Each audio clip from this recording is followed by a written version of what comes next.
What's up, everybody, and welcome to Read the Bible with me. I'm Stan Jr., and today we're looking at 1 Kings chapter 6. If you're new here, go ahead and click subscribe to this channel and turn on your notification bell. If you are a Bible Club member, go ahead and like this video and leave a comment below. So, 1 Kings chapter 6, verse 1. This is Solomon building the house of the Lord, so the temple. But it's going to get really detailed, of course, just like when we were in the Old Testament, we were explaining the tabernacle. This is going to get really, really detailed on how they built the temple of God. It says, in the 418th year after the people of Israel came out of the land of Egypt, in the 4th year of Solomon's reign over Israel, in the month of Ziv, which is the second month, he began to build the house of the Lord. The house that King Solomon built for the Lord was 60 cubits long, 20 cubits wide, and 30 cubits high. The vestibule in front of the nave of the house was 20 cubits long, equal to the width of the house, and 10 cubits deep in front of the house. And he made for the house windows with recessed frames. He also built a structure against the wall of the house, running around the walls of the house, both the nave and the inner sanctuary, and he made side chambers all around. The lowest story was 5 cubits broad, and the middle one was 6 cubits broad, and the third was 7 cubits broad. For around the outside of the house he made offsets of the wall in order that the supporting beams should not be inserted into the walls of the house. When the house was built, it was with stone prepared at quarries, so that neither hammer or axe or any tool of iron was heard in the house while it was being built, which is really nice. So they built all the rocks that they needed. They cut them in the shapes that they need them to be cut away from the temple, so it wasn't really loud construction in the temple. When the house was built, it was with stones prepared there. And so the entrance of the lowest story was on the south side of the house, and one went up to by stairs and to the middle story, and from the middle story to the third. So he built the house and finished it, and he made ceilings out of the house of beams and planks and cedar. He built the structure against the whole house, 5 cubits high, and it was joined to the house with timbers of cedar. Now the word of the Lord came to Solomon concerning this house that you are building.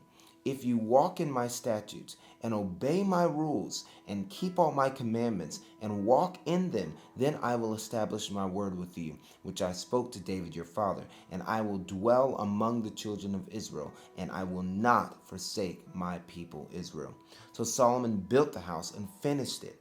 He lined the walls of the house on the inside of the boards of cedar. From the floor of the house to the walls of the ceiling, he covered them on the inside with wood, and he covered the floor of the house with boards of cypress. He built 20 cubits of the rear of the house with boards of cedar from the floor of the walls, and he built this within as an inner sanctuary, as the most holy place. The house, that is, the nave in front of the inner sanctuary, was 40 cubits long. The cedar within the house was carved in the form of gourds and open flowers. All was cedar. No stone was seen. The inner sanctuary he prepared in the innermost parts of the house to set there the ark of the covenant of the Lord. The inner sanctuary was 20 cubits long, 20 cubits wide, and 20 cubits high. And he overlaid it with pure gold. He also overlaid the altar of cedar, and Solomon overlaid the inside of the house with pure gold. And he drew chains of gold across in front of the inner sanctuary and overlaid it with pure gold. And he overlaid the whole house with gold until all the house was finished. Also, the whole altar that belonged in the inner sanctuary he overlaid with gold. In the inner sanctuary he made 2 cherubim of olive wood, each 10 cubits high, 5 cubits in length of one wing of the cherubim, and 5 cubits in length of the other wing of the cherub.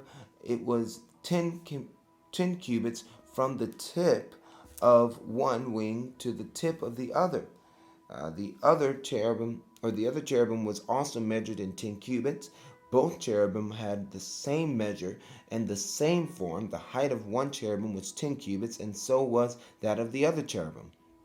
He put the cherubim in the innermost parts of the house, and the wings of the cherubim were spread out so that a wing of one touched the one wall, and a wing of the other cherubim touched the other wall. Their other wings touched each other in the middle of the house, and he overlaid the cherubim with gold.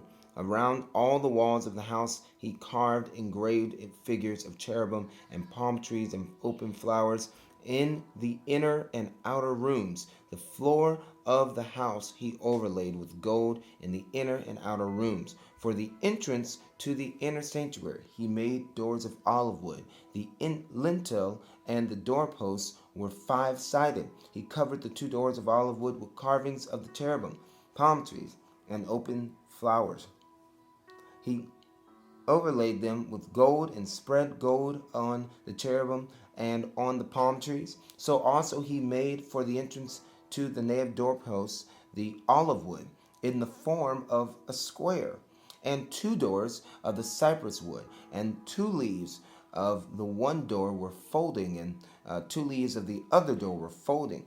On them he carved cherubim and palm trees and open flowers, and he overlaid them with gold evenly applied on the carved work. He built the inner court with 3 courses of cut stone and 1 course of cedar beams. In the 4th year the foundation of the house of the Lord was laid, in the month of Ziv, and in the 11th year, in the month of Bul, which is the 8th month, the house was finished in all its parts, and according to all its specifications. He was 7 years in building it. 7 years it took to complete this beautiful monument to the Lord. The Lord allowed him to do it because, well, his hands were clean from war. His father couldn't build it. Father really wanted to build it. David wanted to build the house of the Lord, but he was not able to do it. God didn't trust that to him. He entrusted it to Solomon. All right? And so that was chapter 6 of 1 Kings. Next time I see you, we'll be reading chapter 7 of the book of 1 Kings. And if you'd like to become a Bible Club member to support this ministry, and that's sending Bibles and missionaries to people and places around this world every single month, please click the link in my description or ask for help in the comment section. I'll help you set up your account. All right? God bless you. Until next time, peace.